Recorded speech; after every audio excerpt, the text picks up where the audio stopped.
Okay, picture this. You're a great and powerful king. You rule a prosperous kingdom with justice, with honor.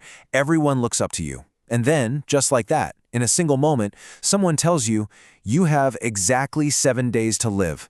Let's dive into this incredible story. And there it is, the curse. It's not vague, it's not a maybe, it's an unavoidable, terrifyingly specific death sentence. 7 days. Not a moment more, not a moment less. And this one proclamation, well, it sets the stage for one of the most profound lessons on life and death you'll ever hear. Now really, just for a second, think about it. 7 days. What would you do? Would you panic? Would you try to fight it? Build a fortress? Run away? Or would you do something else entirely? Keep that question in your head, because the king's answer is what makes this story so unbelievably powerful. To really understand the choice he makes, we got to rewind a little. We need to understand the man himself. Who was this King Parikshit, and what made him so special long before this curse was ever spoken? You know, his life started with an absolute miracle.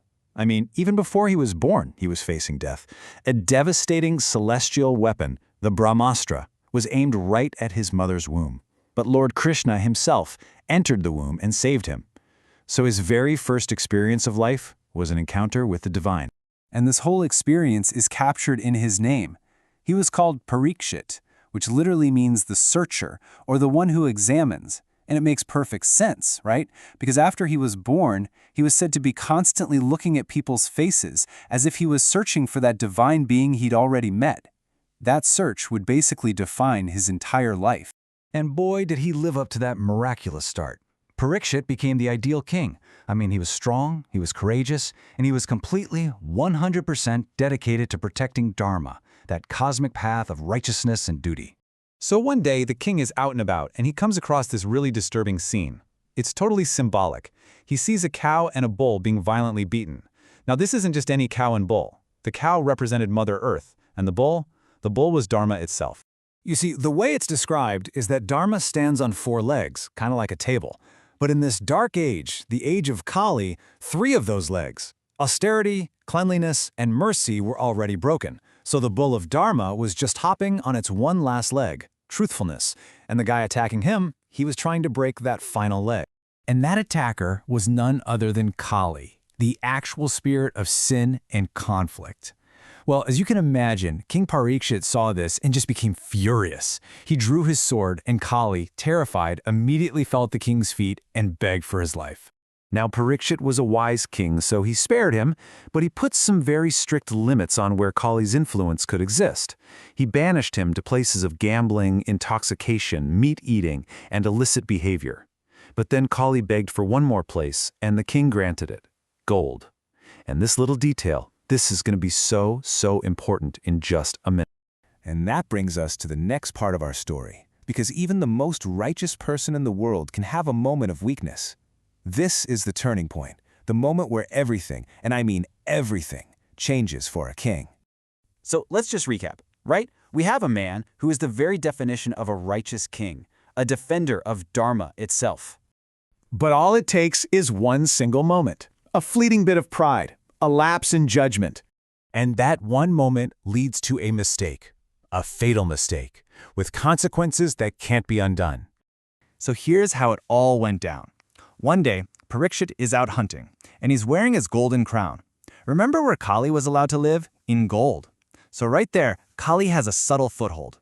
The king gets exhausted, he's desperately thirsty, and his judgment is getting cloudy.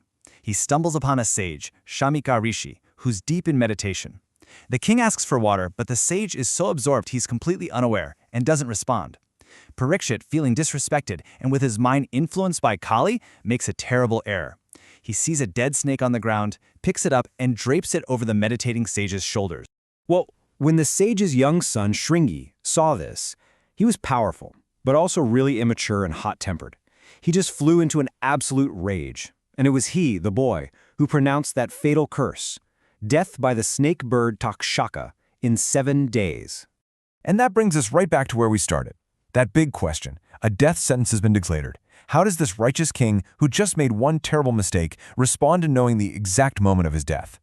And his reaction is what truly shows his greatness. I mean, what would you expect? Fear, right? Anger? Maybe denial?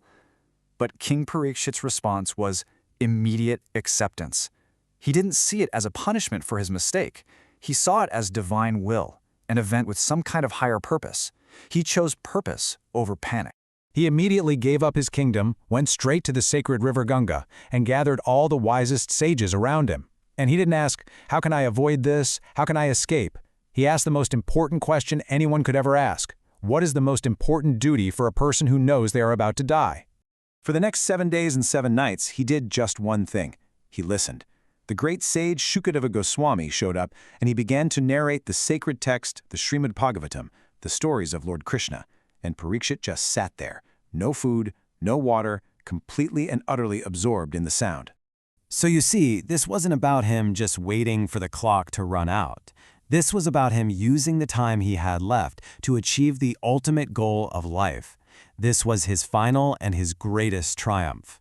He basically laid out a 4-step path for all of us. First, he accepted his fate without a single complaint. Second, he renounced all his worldly attachments, his kingdom, his power, everything. Third, he sought genuine wisdom by asking that ultimate question. And fourth, and maybe most importantly, he listened with absolute, unwavering devotion. So when the 7th day came and the snakebird Takshaka arrived exactly as predicted, it didn't even matter. By then, the curse was just a technicality. King Parikshit felt no fear, no regret, nothing. His mind was so completely focused on the divine that the physical act of dying, well, it was just a footnote. He had already achieved liberation.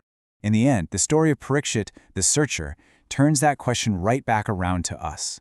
His whole life was a search for the divine, and he finally, fully found it in his last 7 days. So his story doesn't just ask what you do with 7 days left to live, it asks, what are you searching for with all the days you have, right now?